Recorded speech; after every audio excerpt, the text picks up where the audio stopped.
തമിഴ്നാട്ടിൽ 70 വയസ്സും അതിനു മുകളിൽ പ്രായമുള്ളതുമായ മുഴുവൻ മുതിർന്ന പൗരന്മാർക്കും സൗജന്യ ചികിത്സ ലഭ്യമാക്കുന്ന മുഖ്യമന്ത്രിയുടെ വയോജന ആരോഗ്യ ഇൻഷുറൻസ് പദ്ധതി പ്രഖ്യാപിച്ചു. വരുമാന പരിധിയില്ലാതെ ഏകദേശം 38 ലക്ഷത്തോളം മുതിർന്ന പൗരന്മാർക്ക് പദ്ധതിയുടെ പ്രയോജനം ലഭിക്കും. തമിഴ്നാട് നിയമസഭയിൽ ആരോഗ്യവകുപ്പ് മന്ത്രി KG അരുൺരാജാണ് പദ്ധതി പ്രഖ്യാപിച്ചത്. വിദഗ്ധ ചികിത്സ ആവശ്യമുള്ള ഗുരുതര രോഗങ്ങൾ, ഹൃദ്രോഗങ്ങൾ, അവയവം മാറ്റിവെക്കൽ ശസ്ത്രക്രിയകൾ തുടങ്ങിയവയ്ക്ക് പദ്ധതിയിലൂടെ സൗജന്യ ചികിത്സ ലഭ്യമാക്കും. സർക്കാർ ആശുപത്രികൾക്ക് പുറമെ പദ്ധതിയിൽ ഉൾപ്പെടുത്തിയിട്ടുള്ള സ്വകാര്യ ആശുപത്രികൾ വഴിയും ഈ ആനുകൂല്യം ലഭിക്കുമെന്നും മന്ത്രി അറിയിച്ചു. കേന്ദ്ര സർക്കാരിന്റെ ആയുഷ്മാൻ ഭാരത്, തമിഴ്നാട്ടിലെ മുഖ്യമന്ത്രിയുടെ സമഗ്ര ആരോഗ്യ ഇൻഷുറൻസ് പദ്ധതി എന്നിവയുമായി സംയോജിപ്പിച്ചായിരിക്കും ഇത് നടപ്പിലാക്കുക. നിലവിൽ കുടുംബത്തിന് പ്രതിവർഷം 5 ലക്ഷം രൂപ നിരക്കിൽ 1.45 കോടി കുടുംബങ്ങൾക്ക് ഈ ഇൻഷുറൻസ് പരിരക്ഷ ലഭിക്കുന്നുണ്ട്. കൂടാതെ അവയവം മാറ്റിവെക്കൽ, കോക്ലിയർ ഇംപ്ലാന്റേഷൻ തുടങ്ങിയ സങ്കീർണമായ ശസ്ത്രക്രിയകൾക്കായി പ്രത്യേക ഫണ്ടിൽ നിന്ന് 23 ലക്ഷം രൂപ വരെ സഹായം നൽകുമെന്നും മുതിർന്ന ഉദ്യോഗസ്ഥർ വ്യക്തമാക്കി. വിട്ടുമാറാത്ത രോഗങ്ങൾക്കും ഹൃദയ സംബന്ധമായ അസുഖങ്ങൾക്കുമുള്ള നൂതന ചികിത്സയ്ക്കും ഇൻഷുറൻസ് ലഭിക്കും. അവയവമാറ്റ ശസ്ത്രക്രിയകൾക്കും ഇൻഷുറൻസ് പരിരക്ഷയുണ്ടാകും. 23 ലക്ഷം രൂപ വരെ പദ്ധതിയിൽ ലഭ്യമാക്കുമെന്നും റിപ്പോർട്ടുകളിൽ പറയുന്നു. നിലവിലുള്ള മുഖ്യമന്ത്രിയുടെ സമഗ്ര ആരോഗ്യ ഇൻഷുറൻസ് പദ്ധതി, കേന്ദ്ര സർക്കാരിന്റെ ആയുഷ്മാൻ ഭാരത്, പ്രധാനമന്ത്രി ജൻ ആരോഗ്യ യോജന പദ്ധതി എന്നിവയുമായി ചേർന്നാകും പുതിയ പദ്ധതി നടപ്പാക്കുകയെന്നാണ് സൂചന. ഇതുകൂടാതെ പ്രസവാവധിയിൽ ചരിത്രപരമായ തീരുമാനവുമായി തമിഴ്നാട് സർക്കാർ. മുഖ്യമന്ത്രി C. ജോസഫ് വിജയ് നേതൃത്വം നൽകുന്ന തമിഴ്നാട് സർക്കാർ സംസ്ഥാനത്തെ വനിതാ സർക്കാർ ജീവനക്കാർക്ക് മൂന്നാമത്തെ കുഞ്ഞിനും 365 ദിവസത്തെ ശമ്പളത്തോടു കൂടിയ പ്രസവാവധി അനുവദിച്ചുകൊണ്ട് ഉത്തരവിട്ടു. ഇതിനു മുമ്പ് ആദ്യ 2 കുട്ടികൾക്ക് മാത്രമായിരുന്നു 1 വർഷത്തെ പൂർണ്ണ ശമ്പളത്തോടു കൂടിയ അവധി ലഭിച്ചിരുന്നത്. മൂന്നാമത്തെ കുട്ടിക്ക് ലഭിച്ചിരുന്ന 12 ആഴ്ചത്തെ പ്രസവാവധി എന്ന നിബന്ധനയാണ് ഇപ്പോൾ സർക്കാർ 1 വർഷമാക്കി ഉയർത്തിയിരിക്കുന്നത്.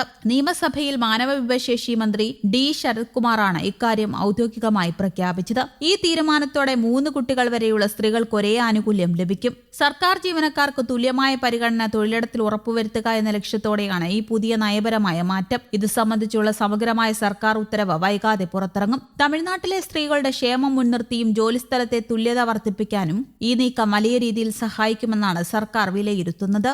സംസ്ഥാനത്തെ ജനന നിരക്കിലുണ്ടായിരിക്കുന്ന വലിയ ഇടിവാണ് ഇത്തരമൊരു തീരുമാനത്തിലേക്ക് സർക്കാരിനെ എത്തിച്ചത്. തമിഴ്നാട്ടിലെ ജനനനിരക്ക് 1.4 താഴുകയും സംസ്ഥാനത്തെ 16% ജനങ്ങൾ 60 വയസ്സിന് മുകളിലുള്ളവരുമാണ് എന്ന വസ്തുത സർക്കാർ അതീവ ഗൗരവത്തോടെയാണ് കാണുന്നത്. കുറഞ്ഞുവരുന്ന ജനന നിരക്കിനെ മറികടക്കാനും വളർന്നുവരുന്ന കുടുംബങ്ങളെ സഹായിക്കാനും ഇത്തരം സാമൂഹിക സുരക്ഷാ പദ്ധതികൾ അത്യാവശ്യമാണെന്ന് ഭരണകൂടം വിശ്വസിക്കുന്നു. കൂടാതെ സംസ്ഥാനത്തെ കാർഷിക വായ്പാ എഴുതിത്തള്ളൽ പദ്ധതി വൻതോതിൽ വിപുലീകരിച്ചുകൊണ്ട് കഴിഞ്ഞ ദിവസം നീക്കം നടത്തിയിരുന്നു. കൃഷിമേഖലയിലെ പ്രതിസന്ധികൾ മറികടക്കാൻ കർഷകർക്ക് കരുത്തേകുന്ന ഈ തീരുമാനം സാമ്പത്തികമായി പ്രയാസം അനുഭവിക്കുന്ന സാധാരണക്കാരായ കർഷകർക്ക് വലിയ ആശ്വാസമാകും നൽകുക. പുതിയ പ്രഖ്യാപന പ്രകാരം സഹകരണ ബാങ്കുകളിൽ നിന്നെടുത്തിട്ടുള്ള 75,000 രൂപ വരെയുള്ള എല്ലാ കാർഷിക വായ്പകളും പൂർണ്ണമായും സർക്കാർ എഴുതിത്തള്ളും. 75,000 രൂപയ്ക്കും 1 ലക്ഷം രൂപയ്ക്കും ഇടയിലുള്ള വായ്പകൾ 75,000 രൂപ വരെ ഇളവ് ലഭിക്കും. 1 ലക്ഷം രൂപയ്ക്ക് മുകളിലുള്ള വായ്പകൾക്ക് നിലവിലുള്ളതുപോലെ പരമാവധി 35,000 രൂപയുടെ ഇളവ് തുടരുമെന്നും സർക്കാർ വ്യക്തമാക്കിയിട്ടുണ്ട്.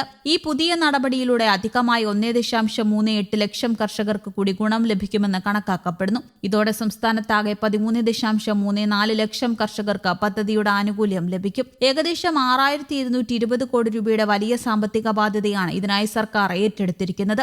സംസ്ഥാനത്തിന്റെ കാർഷിക വികസനത്തിലും കർഷകരുടെ സാമ്പത്തിക സുരക്ഷിതത്വത്തിലും വലിയൊരു ചുവടുവെപ്പാണ് ഈ വിപുലീകൃത പദ്ധതിയിലൂടെ സർക്കാർ നടപ്പിലാക്കുന്നത്. ഏറ്റവും കൂടുതൽ കർഷകർക്ക് പ്രയോജനകരമാകുന്ന രീതിയിൽ തയ്യാറാക്കിയ ഈ പദ്ധതി വരും നാളുകളിൽ തമിഴ്നാട്ടിലെ കാർഷിക മേഖലയ്ക്ക് പുത്തൻ ഉണർവ് നൽകുമെന്നതിൽ സംശയമില്ല. News desk, Kerala Kaumudi.